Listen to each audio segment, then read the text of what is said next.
In today's video, I'm going to show you exactly how to use Claude 4 step by step so you can start creating better AI responses in just a few minutes. Whether you want to write emails, brainstorm ideas, summarize information, or get help with work tasks, Claude 4 can be a really powerful tool once you know where to click and what to type.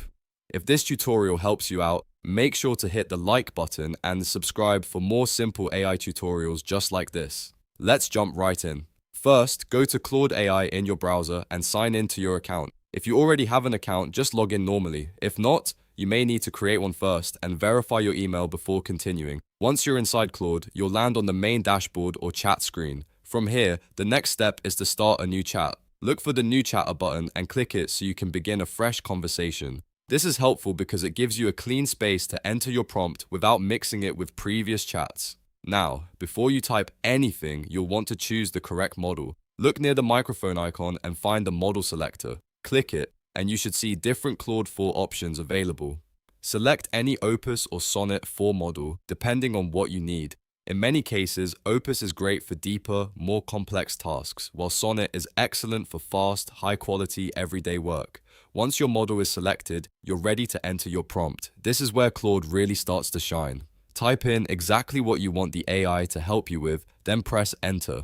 For example, you could type, write a professional email requesting a project deadline extension. After you send it, Claude will generate a response based on your request. Take a moment to review the output and see if it matches what you had in mind. If the tone is too formal, too short, or not specific enough, don't worry. You can simply ask Claude to revise it. For example, you might say, make it more polite, or rewrite this to sound more concise, or add a more confident tone.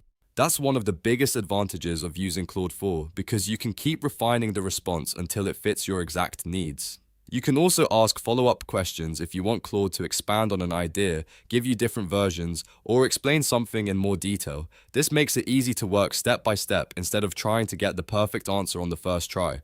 A good tip is to be specific with your prompts. The more clear you are about the task, the better Claude can help you. For example, instead of just saying, help me write an email, try giving the purpose, the tone, and the outcome you want. That will usually give you a much stronger result, and that's all there is to it. You've now learned how to use Claude 4 by signing in, starting a new chat, selecting the model, entering your prompt, and refining the response with follow-up questions. Once you get comfortable with this process, you can use Claude for writing, planning, learning, and so much more. If this video helped, don't forget to like, subscribe, and turn on notifications so you don't miss the next tutorial. Thanks for watching, and I'll see you in the next one.